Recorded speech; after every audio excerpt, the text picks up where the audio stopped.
Hey guys, my name is Ashley and I'm a mom of two little girls. I have a 2.5-year-old toddler named Kylie and I also have an 8-month-old baby named Mia. I posted a post over on my community tab last week asking you guys for your questions regarding Montessori specific topics, and that I was hoping to answer as many of them as I possibly could for you guys because I've gotten a lot of requests for Q&A videos in the last couple of months and I figured it was high time to finally do one. So with that said, I am expecting that this video is going to be a little bit longer. So I'm not in my normal Montessori at home video setting, which is my girls' playroom downstairs, and it is not the daytime, it's nighttime because the girls are already in bed. I really wanted to have a chance to answer these questions to the best of my ability without feeling rushed, because typically I try to film those videos during the girls' nap in the middle of the day, and you know, I can be limited sometimes if they wake up early. I have received 145 comments from you guys, and that's not 145 questions, that's 145 comments, some of which include multiple questions, and obviously there's no way I'm going to be able to get through all of them, but I did ask you to thumbs up all of the ones that you already saw posted that you really liked, and so I can kind of see which questions at a glance already were the most popular. So I'm going to go ahead and just start answering them from the top of the list and work my way down and try to get through as many as I can without this video becoming too unreasonably long. So I am sitting at my desk right now. This is where I edit all of my videos, and I've got my computer right here off to the side. So if you see me glancing over at my computer, it's to read the questions or refer to them as I'm answering them. By and large, the top rated question on here was from Jenna, and it's a 3-parter. So I'm going to start with part 1, and it says, what do you do when a child asks for help on a task that they've done by themselves before and that you know they can be successful without your help? So there have been plenty of times that Kylie has been working on something that I know that she's done it before, and for whatever reason she's asking for my help, and I feel like my general approach is to start kind of asking questions without just being ready to jump right in and do it for her or help her with whatever she wants. Sometimes there's a reason she's asking me for help, or sometimes she just wants me to be involved in what she's doing. So I try to ask questions first and figure out her motivation for asking me for help. And then if she truly does need the help, then I'm going to try to stick to the Montessori approach, which is to give as much help as they need, but as little help as possible. So I might go in and show her how to turn a puzzle piece the right way or something, whatever the task is that she's working on, just some small little something to give her a little boost. And then I will just step back and let her continue on her own again. Number 2 is, how do you deal with negative reactions from family or friends about using the Montessori method at home? To be 100% honest with you, I don't have specific experience with this because all of my friends and family that I have talked about it with have been very supportive. So I don't have direct experience to speak from, but with that said, I know that I have had friends that weren't familiar with it and they wanted to know a little bit more about what exactly it was. And I know that if there was anyone that did kind of show a negative reaction to it, I know that it's probably because they don't know that much about it. So I kind of treat the people who would be negative about it the same way that I would treat people who just don't know anything but want to know more, and that is with education. If we're just chatting like in casual conversation, I might just share with them a little bit about the basics of it and kind of explain how incredible it is for helping your child to become happy and confident and independent, and kind of highlight those aspects of it, and that usually is enough to make them be like, oh, okay, that's kind of cool, be a little bit more open-minded to it. But if it were not a casual conversation, if it maybe were like long distance, grandparents or something like that, then I think my next course of action would likely be to share information with them. Maybe send them an article or two, something that's shorter, that's easier for them to read and understand, maybe in layman's terms, but send them like an article or two about Montessori, or maybe send them a short video. And I swear this is not a plug for my own videos, I promise you, but I would send them like a short video, kind of like mine, just to be able to share with them in a visual way what it looks like. This way they can kind of wrap their minds around it.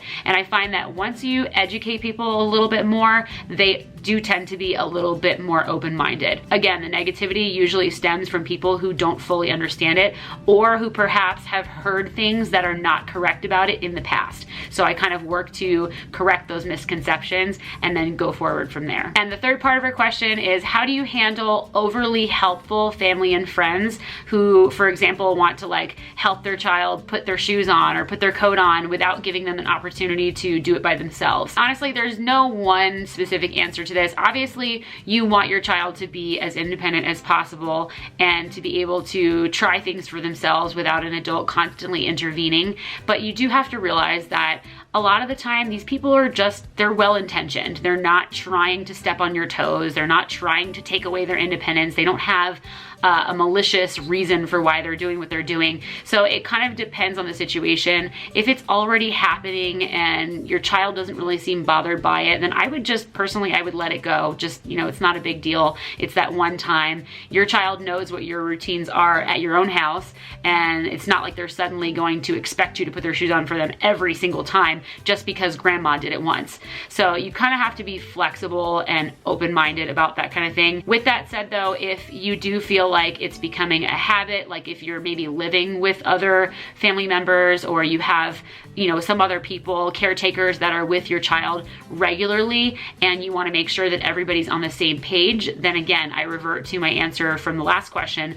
Educate them a little bit. Share with them kind of what your goals are for your child and why you're doing what you're doing. And if you feel like it's an opportune time, then you might just say something small like, oh, it's okay, Kylie can put her shoes on by herself, or whatever the situation is.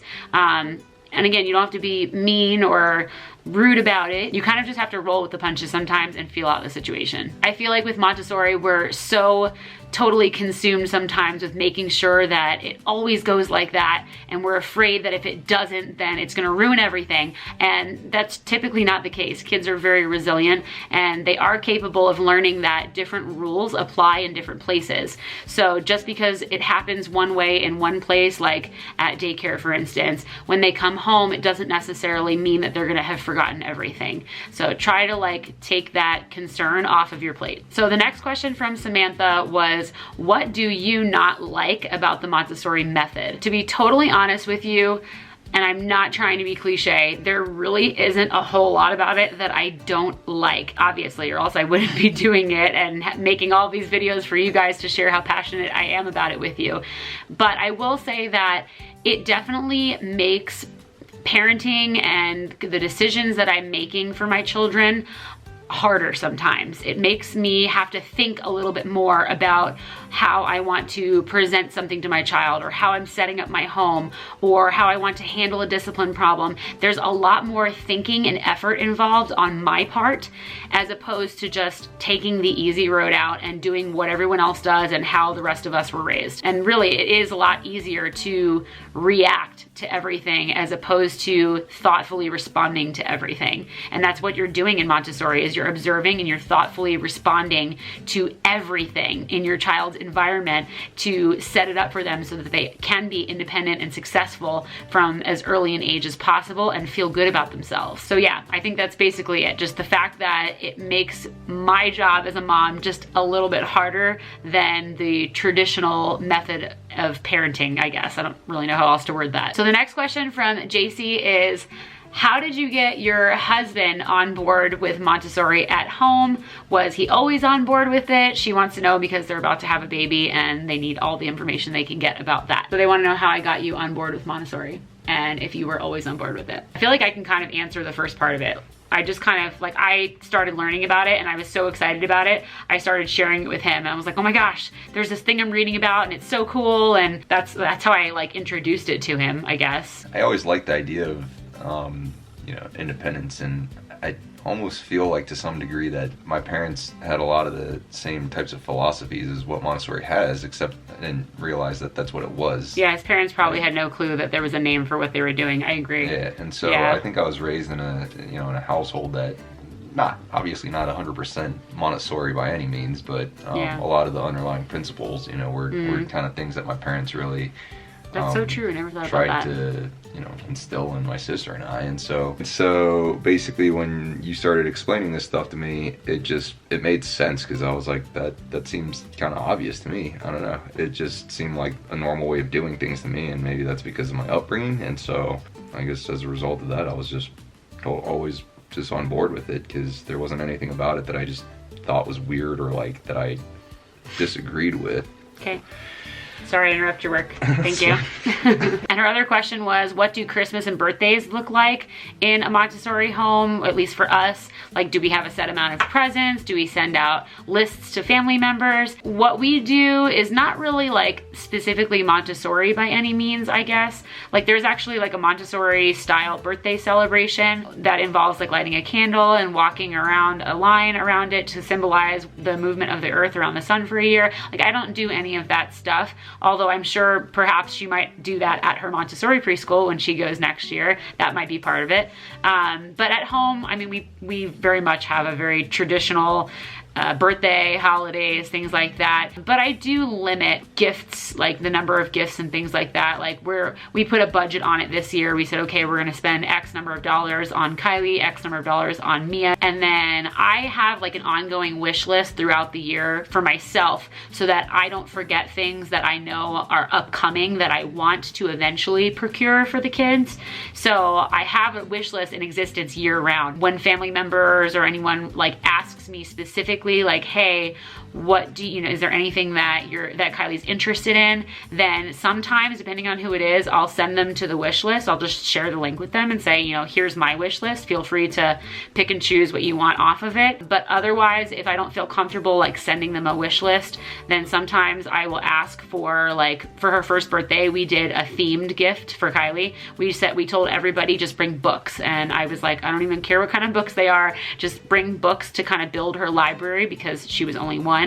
And that worked out beautifully. So you can do themed gifts. You can also kindly suggest, like, you know, as long as it's not battery operated, that would be awesome. Something like that, just to kind of really limit the types of toys and presents that are being purchased for your child. Another option you can do is to ask for the gift of experiences. So you could say something like, you know, she really loves the zoo and we'd love to be able to go more than the once a year that we're going. You know, like maybe you can kick in for season passes, or you can ask for like a subscription to some kind of monthly box service that has projects or something like KiwiCo. So you could ask for the gift of experiences as well. And then you're really at that point not getting anything materialistic that you might not have otherwise chosen for your child. So the next question from GESZ90 is about independent sleep and how did I get the girls to fall asleep by themselves. I've actually already talked about this in my Montessori at Home independent sleep video, and I shared in detail how I got Kylie to learn to fall asleep by herself when she was like,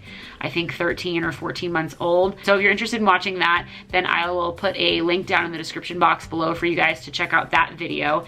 And then I am also posting tomorrow as the first video in my mommy parenting video series that I've mentioned briefly once or twice in the last couple of weeks. It's starting tomorrow, and the first video is on sleep training. So if you wanted an answer to that question, then stay tuned tomorrow for the video that is being posted, and I'm pretty sure I will answer all of your questions at length in a lot of detail in that video. The next question is from Bridget, and she wants to know, are there times that I feel like the Montessori method is not working and I need to use other methods? And what are my feelings on using a mixture of methods? I don't think that I've ever thought to myself once that this isn't working. If something is not going according to my vision for an activity or for teaching Kylie to do something, or just like general behavior, if something is out of line from how I expected it to be, then my first reaction just naturally is to question myself. What am I doing wrong possibly? Or how could I have changed my approach to make it work? The reason I think that way is because I am a teacher. I'm actually a certified public school teacher, not in Montessori, just like a normal, like regular public school teacher. Before I became a stay-at-home mom, I did that for about 5 years. So I have already kind of had the training and the ingraining in my brain that if something is going wrong, I can't point my finger at 32 students and say, you're all doing something wrong and it's not my fault. So I immediately think to myself, okay, what am I doing wrong? How can I change things to make it better? So I'm kind of fortunate in that respect because I immediately turn around anytime something goes wrong and I sit back for a moment, I kind of observe the environment and start brainstorming immediately, like where I could have changed things or what I need to do to change things to have her be more successful the next time. And I think that's a really good way to approach it, because if something goes wrong, it doesn't necessarily mean that the child is doing anything wrong and that Montessori isn't working. Like, I feel like it doesn't work that way. It's not so black and white, so clear cut. And I feel like that's the hallmark of being a good parent, is not that you're perfect, it's that you're constantly searching for a way to be better,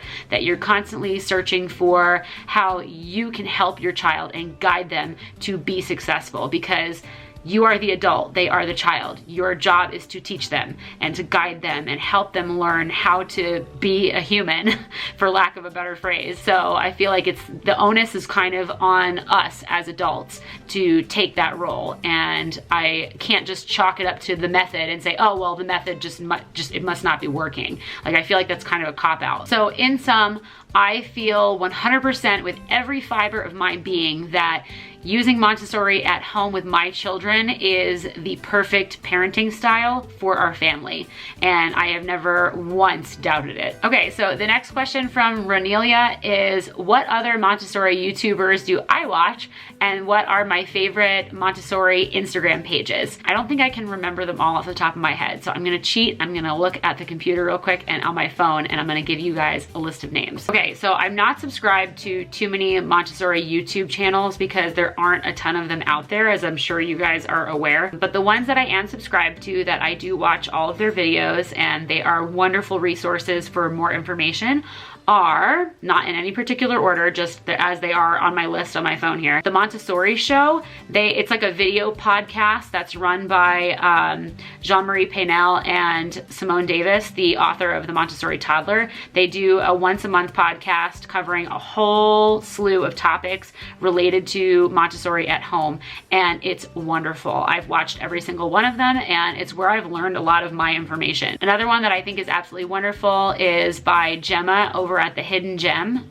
here on YouTube. She does a whole variety of topics very similar to mine, and I actually know that a lot of you guys who are subscribed to my channel are also subscribed to hers as well, because you've mentioned it to me in the past. So she has really great resources too. She's got a really adorable 2-year-old boy named Oscar, and they live over in Ireland, and she has such wonderful ideas. So if you have not seen her before, I'll link all of these channels down below for you guys, just to make it really easy for you guys to find them. And the third one that I really like is called Montessori for Babies. I don't know much about the author behind the channel because her videos have a very specific style where she is not on camera, but she sounds like a wonderful person based on her voice, and her videos are specifically geared to babies. So if you are a Montessori at home parent with a small baby, then that channel will probably have a lot of resources that you will find useful. As far as some of my favorite Instagram accounts, and again, I will link them down below for you guys so you can go to their pages directly, but I love looking at the feeds for the following people. Montessori in Motion, Montessori in Real Life, the Montessori Notebook, which is the author of the Montessori Toddler, Montessori Lemon Mum, Our Montessori Life, Maid to Montessori, Midwest Montessori, Angela Montessori, Montessori Marnie, and Montessori Family UK. And honestly, I follow so many. Those are just the ones that pop up in my feed constantly that I immediately recognized upon going through my list of accounts that I'm subscribed to. So the next question is from Jane Ear Addict, and she wants to know, what is the best way to explain the Montessori method to someone who doesn't really know a whole lot about it, or who may not be supportive of it? I would describe it to one of those people as it's a way to help your child become self-sufficient and confident and independent as early as possible, but not like to the point that you're trying to like rush them to it. Just when they're ready, when they show that they're ready to do certain things, that you're not holding them back and telling them, no, you're too little to do that. If they're showing you they're ready, then you're setting up the environment to make it possible for them to be able to do those things. And it's not like you're trying to push them to grow up quicker. That's totally missing the point. Young children and toddlers especially, they crave that independence. They want to be able to do things things on their own. Help me to do it myself is a very popular refrain in Montessori, because that's exactly what you're doing. You're teaching them how to help themselves as soon as they show that they're ready and interested to do so. This stands in direct opposition to the kind of traditional environment where children are looked at as these inferior little beings who can't do anything for themselves, and they would hurt themselves on everything if we allowed them to even get near that sharp knife or whatever it is. And so then they become dependent on the adult in the house or in the classroom or wherever to do everything for them. And it just becomes this very like needy relationship that is frankly unnecessary, because they are very capable of doing all kinds of things by themselves if they are A, given the opportunity to do so, and B, if they are placed into an environment where it's made possible that they could do those things by themselves. Obviously, they still need you there as the adult to guide them and to teach them, but the point is they want to do these things. So doing Montessori at home is setting up your child's environment and altering your home, to be honest. I mean, because it does take a lot of thought and consideration and a lot of changes to what a normal home might look like, because you're setting up the environment for them to be able to have access to all the adult-sized things in the house that you can't change the size of, like the countertops and the bathroom sink and whatnot. So that's kind of how I would approach it, is that you're teaching them to be independent from as early as possible, but when they are ready, and you're setting up your environment to make it possible for them at home. As I said in one of the earlier questions, if they are not supportive of it, it's probably because they have misconceptions about it, or they just don't know enough about it yet. So educating others around you, offering them information, sending them articles, sending them short videos, connecting them with the information they need to help them understand it better is your first step toward overcoming that challenge. So getting into the next question, this one is from Jana. She wants to know, how or where do you even start doing Montessori? Because she feels very overwhelmed just thinking about all of it sometimes. And I totally get that. And maybe this is the teacher voice in me. I feel like I keep coming back to this, but educating yourself, that's exactly what I have done. I've been on a mission to educate myself as much as possible. I am like a total nerd about this stuff because I'm just so passionate about it. And I knew that I wanted to make it work, and I didn't want to have an excuse or a reason why it didn't. I set out to educate myself through reading as many online Montessori blogs that I could find that seemed very reputable, that had been around for a while, that were written by people whose experiences and opinions I could trust. And watching YouTube videos, which at the time when I started, there weren't a whole lot, which was part of the reason I started this channel in the first place, so that I could be a resource for parents just like myself who wanted to learn more about how to do this at home with their kids. And I listened to podcasts, and I read a gajillion and one books in my spare time, which is kind of a laughable statement because really, as a mom, how much spare time do you really have? But it basically amounted to whenever my baby was napping, or now that I have two kids, it's whenever both of them happen to be napping, which needs to be like a stars aligning moment, or in this case, after they've gone to bed and when I'm like already tired. But I'm just that passionate about it. So reading a ton of books and, you know, doing all this other research. Oh, and if you are wondering like what some of these blogs and books are, I will leave links to everything down in the description box for you guys. I'll link a couple of the really good blogs that I like to read personally. I'll link you to some podcasts that I find really helpful. And if you go to my Amazon storefront, which is always linked in my description boxes, you will find a category that's entitled Books for Parents, and it includes all of the books that I personally have read myself, sometimes more than once, cover to cover. So hopefully that's enough to help you guys get started in your own personal education journey. As far as the practical side of where to start, I mean, everybody kind of has a different situation, so it's really hard to say, okay, here's step one, here's step two, but I think just generally speaking, and from my own experience, kind of what I focused on at first was setting up my environment for my children the way that I knew it ought to look in a Montessori environment. So I immediately got rid of all of my battery operated toys, with the exception of like one or two kind of fairly innocuous ones. But basically anything flashy that did all of the entertaining for my child, I got rid of it. I donated it, I sold it to Once Upon a Child, what have you. It left my house. I got rid of all of the baby holding devices. And at the time we had like 4 or 5 of them. So I sold all of those, or I donated them if I wasn't able to sell them myself to someone else. At the time I didn't have our playroom set up yet because Kylie was just 6 months old. So I set up her playroom initially with a Montessori kind of design from day one because it wasn't in place yet.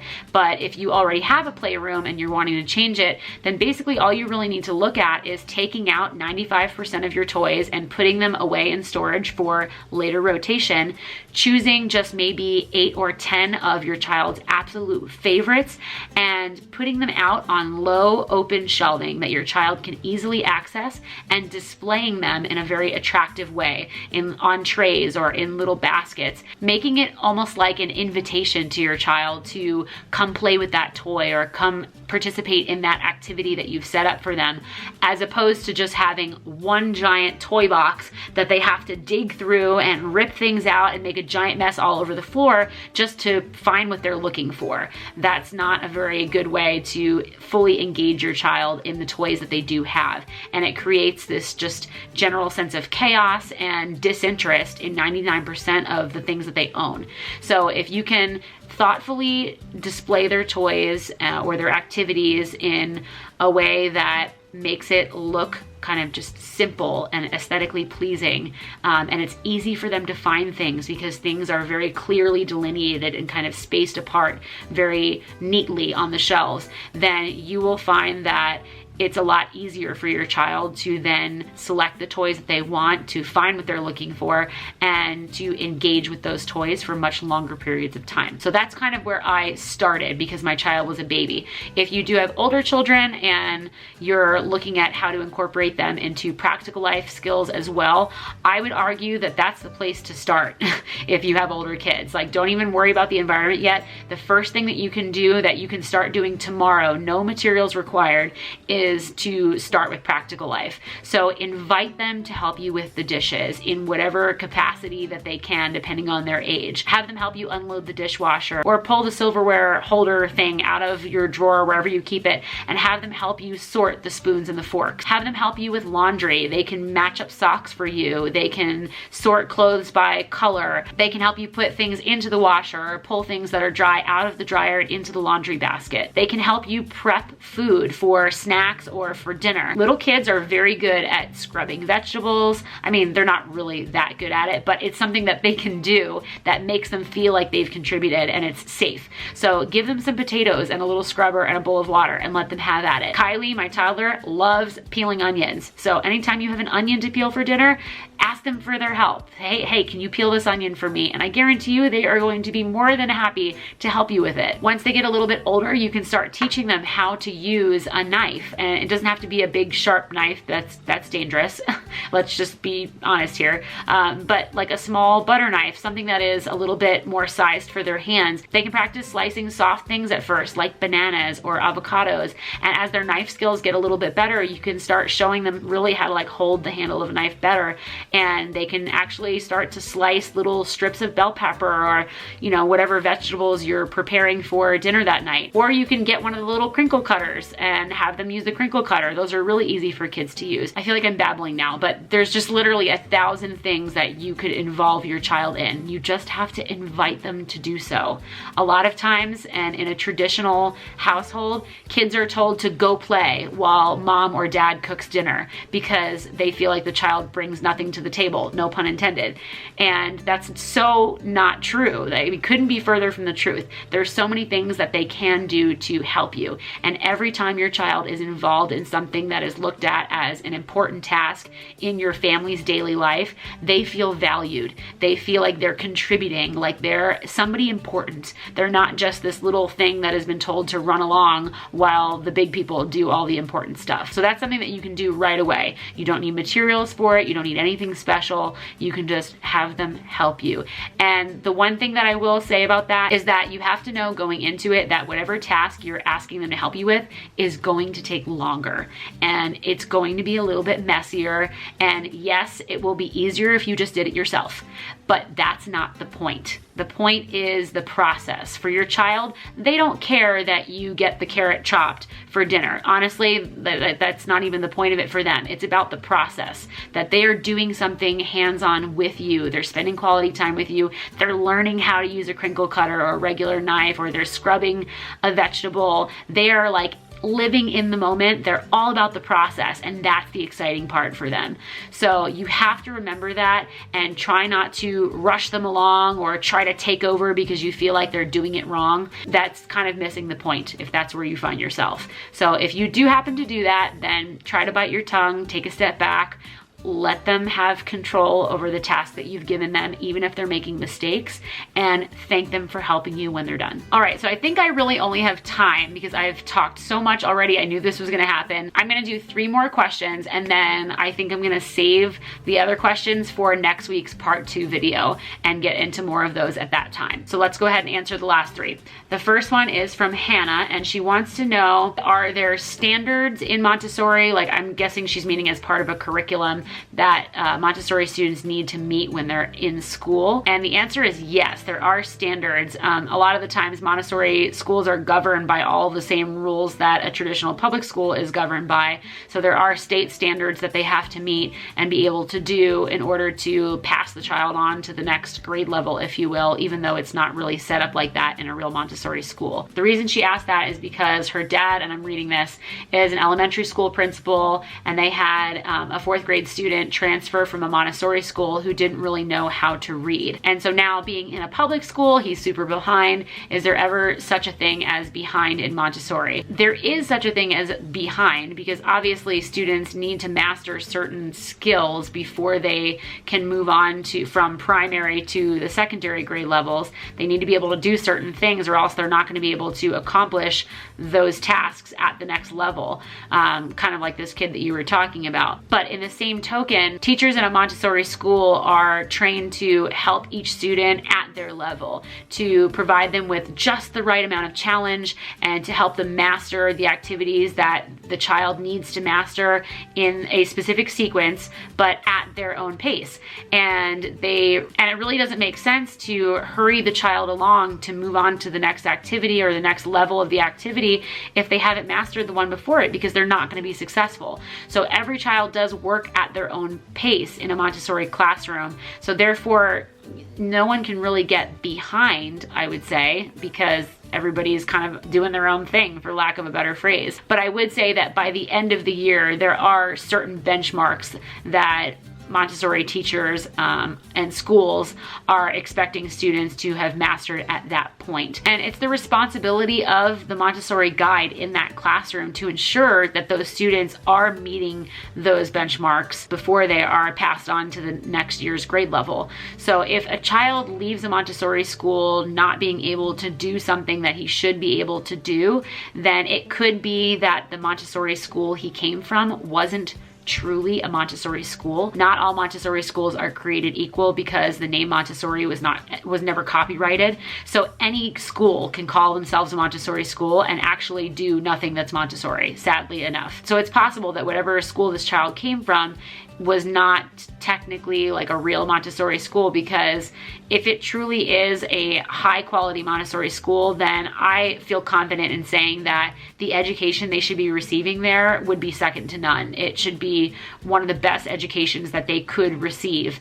And if they're leaving without certain skills that they should have, then that immediately leads me to question the quality of the school that they were attending and whether or not it really had a true Montessori program in place. The next question is from, and I'm so sorry if I butcher your name, I'm gonna try so hard, I've never seen it before, Odilidis or Odilidis. So she wants to know how to approach festivities like Christmas and Easter, since Montessori doesn't encourage fantasy. I know you celebrate those festivities with the girls. I still remember Kylie so excited about the Easter band-aid for her animals. That was earlier this year. So you are correct. Montessori does not encourage the use of fantasy, especially for children under the age of 6, because it is just confusing for them. They have a stunted ability to decipher between what is reality and what is fantasy, which is why often young children are scared of the boogeyman in their closet or scared of monsters under their bed because they see it in books, they see it in movies. So with that in mind, holidays where there is a fictitious character involved, like the Easter Bunny or Santa, I will say that in a traditional Montessori environment, these characters, these ideas that are promoted and encouraged around holiday times, they're not promoted in a Montessori household. They're not taught as real because they're not. And the idea is to not confuse children. So if you are going for a very strict, very traditional Montessori environment in your home,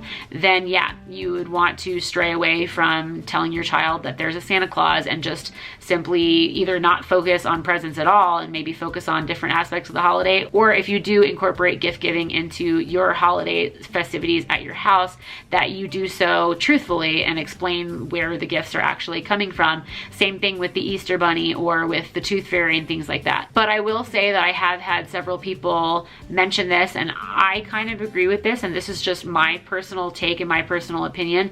I feel like a lot of the times holidays and festivities like that are very deeply rooted in family traditions and cultures especially, and it's really hard sometimes to break away from that because they are so deeply rooted. Like, they're a part of our own childhoods and they're a part of our, you know, ethnic culture or what have you.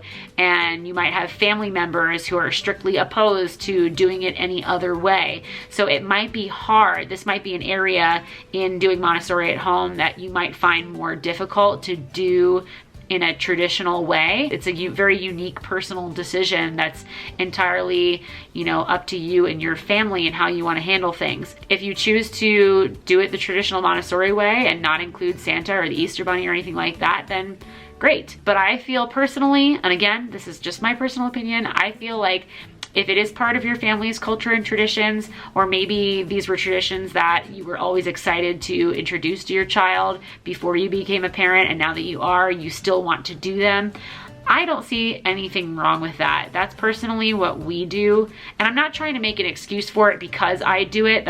I'm really hoping that you guys aren't thinking that I'm coming at it from that angle. I'm just saying that that's what we do in our house. You know, we talk to Kylie about Santa. We go out and we make reindeer food and we make cookies and leave out milk for Santa. And it's just, for us, it's just part of the excitement. I will say that when the day comes that Kylie asks about Santa and whether or not he's real, I'm absolutely going to come clean with her. I am not going to further the lie. I'm not going to do that. I'm going to be honest with her if she ever starts questioning it. But until then, for me, I kind of feel like it's all in good fun, and that's why we do it. And perhaps even more importantly, I don't feel like I have to do every single thing right down to our holiday traditions in the traditional, strict Montessori fashion in order to say that I am bringing up my children in a Montessori household.